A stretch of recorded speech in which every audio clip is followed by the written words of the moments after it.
This video focuses on time management, particularly when working remotely.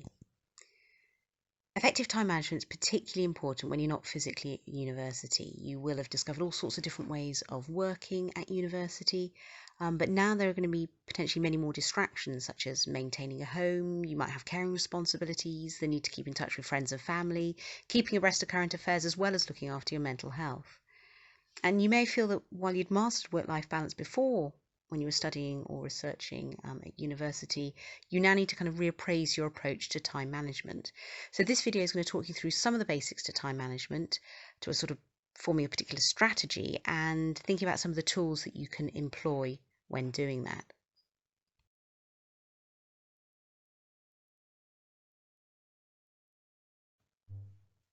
There are a number of questions that we need to address when thinking about managing our time, and if you just take a little bit of time before you embark on a task, ask yourself these questions, you'll often find that it will actually save you quite a lot of time in the long run. So we've got the what, and this is the kind of most obvious of all, the kind of the making of the list, but how are you going to approach it? Why are you doing it? Thinking about motivational factors. When are you going to do it? And this is the kind of diaryizing of any to-do list. And the where, so just making sure that you've got a conducive environment to particularly work in. So what we'll do is we'll take each of these questions in turn and think about ways of strategically approaching them.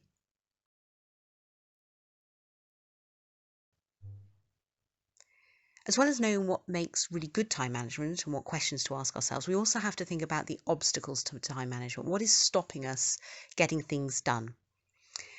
And it might be that we feel we've got too much to do. And there are, of course, infinite things that we could fill our time with. But when we say we've got too much that we want to do, what we possibly mean is that something for us isn't a particular priority right now. I haven't got time to do that because I've got to do something else. And those priorities might be set by deadlines, things that you kind of have to do. The priorities might be set by things you really want to do and things that are important for you right now. And that's something really to bear in mind when we're thinking about working remotely, is making sure that you punctuate your day with things that you really want to do that make you feel happy and calm and rested and positive.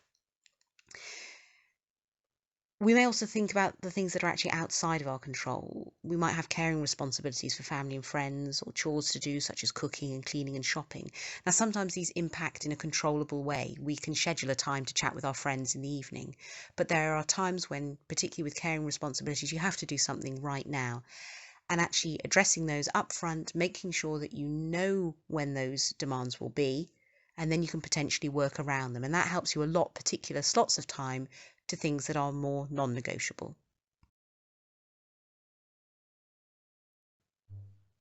So to address the first of our questions, the what is it we want to achieve? And as I said, this is probably the kind of obvious one. This is the to-do list that we quite often write on a scrap of paper just to remind ourselves what we need to get done today. What you need to think about first of all is what your aim is. Your aim, whether it's for the next hour or the next day, what is it that you want to achieve, the big overall thing. Then we need to think about the objectives. These are going to be the specific steps that we take to achieve a desired outcome. And knowing what you want to achieve and the steps that you need to take to get there mean that you're going to be much more efficient and effective when you're actually working. Now, you might have come across this before, this idea of setting SMART objectives, and this is an acronym with each letter standing for a particular way of approaching time management. So think about a specific objective, being precise. That way you know when you've achieved something, rather than having a kind of overwhelming list of tasks. The idea is that actually this breaks things down into manageable chunks. That way you can tick things off your list, and you definitely get a greater sense of satisfaction, I think, when you know you've achieved something, even if it's really small. Then you need to make sure that your objectives are measurable.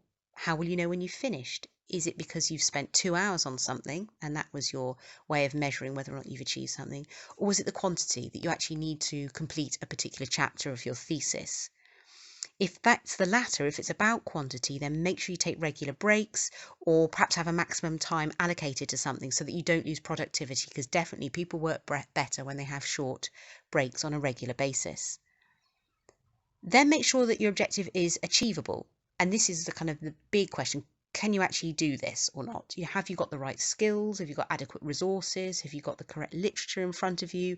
Do you actually need to take half an hour to watch a video to learn how to do something first? Then realistic, which seems kind of quite similar, but is actually kind of, could I do it now? Am I likely to get disturbed, or have I overcommitted myself with the amount of work? Is this a realistic thing to actually ask myself to do? And then finally, about time. Both, is it timely? Do you actually need to do it now? And time bound. Have you set yourself a time limit?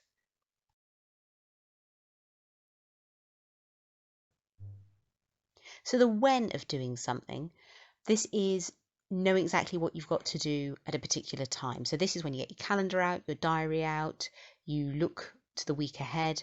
It can be really easy to feel overwhelmed by a to-do list. So definitely dividing things up by time is really important. You need to prioritize, what actually has to be done now. And that might be really important things and less important things. And then you need to rank them accordingly within that sort of priority of something that needs doing now. And then what can be done later. And again, things that are important should probably be done before things that aren't important.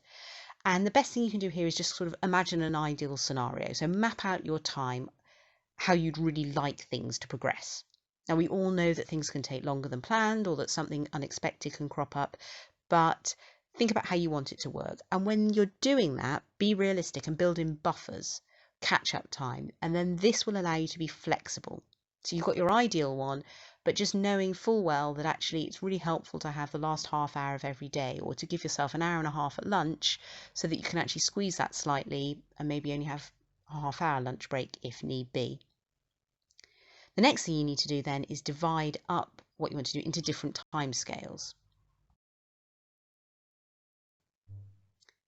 And so however you decide to divide things up into different timescales, one way to do it is to use a series of planners. Now this might be an online diary or a paper diary, or actually a piece of paper so that you can plan and you can see at a glance what you've got to do. And to think about it in different scales. So first of all, think about long term. What have you got to do this term, or even longer, over the course of a year, or if you've got a particular project, for the duration of the project.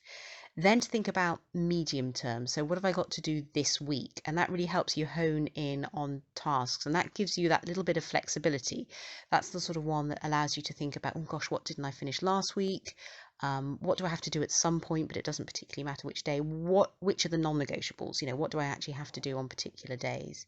And then to think about your short-term planning. So what am I going to do this morning, this afternoon, this evening? So by narrowing down, focusing down, hopefully that great long unruly to-do list becomes far more manageable and you get a better sense of calm by allocating time to particular tasks.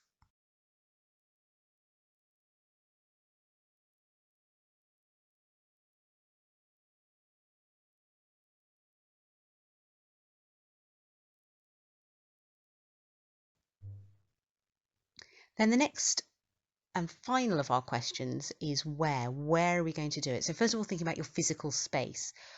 Some tasks have to be done in particular rooms. So if one of your jobs is to tidy a room or to cook dinner, then it'll have to take place in a particular space.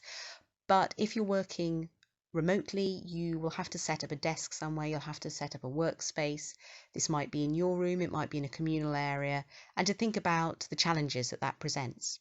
Where possible, try and have a space that is yours. Have a box or something to store your materials in so that if the table has to be used for some other purpose, you know exactly where your things have gone. They haven't suddenly been distributed around the house. Make sure if you can that you're well lit, you've got good ventilation, that you feel comfortable and warm in that. Try and get the chair at the right height, whether it's using cushions or adapting a table appropriately. So make sure your physical space works for you. Then think about physical notes. What else have you got around you? So you're going to need access potentially to some books, to a notepad. Make sure you're not working on loose leaf bits of paper if you don't then put them in a folder at the end of the day, because there's nothing worse than finding things all over the place or in the wrong order. And then to think about digital files. I see a lot of students who open up a laptop and their desktop is absolutely covered in files. If you can, try not to use your desktop as a dumping ground. Try and have as many folders as possible for different files, and even get folders within those folders. And it's far better to have some empty folders and to try and imagine what you might put into those places than trying to retrospectively do it, because it's really difficult to wade through hundreds and hundreds of files. And remember that when you're renaming files, when you're saving either your own files or PDFs that you've downloaded, try and make those names as meaningful as possible. Make them intuitive, so perhaps have a prefix for the type of document that it is, if it's an article that you're reading, or if it's your own essay, or if it's notes. Give it a useful title, not just Essay 1 or Essay 2. And then some sort of version control. So have a year, have a date, something that's going to help you put stuff in order, because it's very easy to end up with lots of different documents all with really similar names. And really this where is the final thing that you need to do in order to prepare yourself before you get started on a piece of work or a task. Because if you end up spending half an hour every day sorting out your work environment, sorting out things on your desktop, whether that's physical or digital, then actually that's time lost. And unless you actually factor that into your day, it can feel like you're constantly chasing yourself.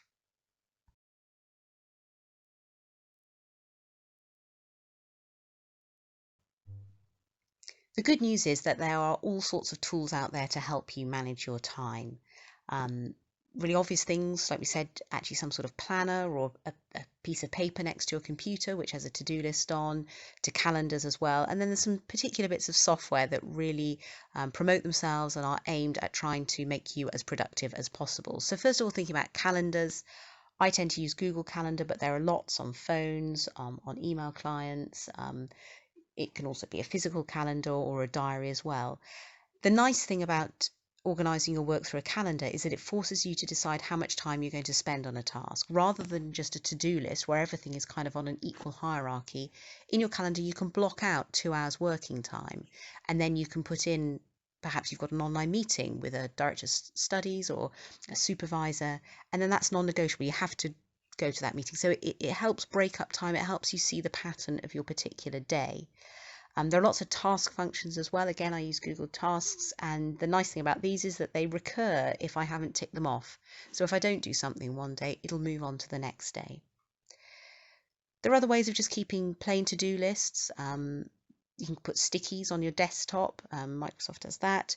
There's Google Keep, OneNote, which is through Microsoft, or Evernote, and Evernote is something that I use a lot for note making, but it also has a to-do list function. And you can set up alerts that will then sync with your calendar, again, if you haven't actually achieved something when you said you were going to. Another bit of software out there is Roam Research. This is kind of aimed at note making and writing, but actually very much for researchers, and it has a sort of advanced to-do list which integrates really nicely with the work that you're carrying out. Other bits of software to try particularly relate to things like project management, this idea of kind of having ongoing tasks.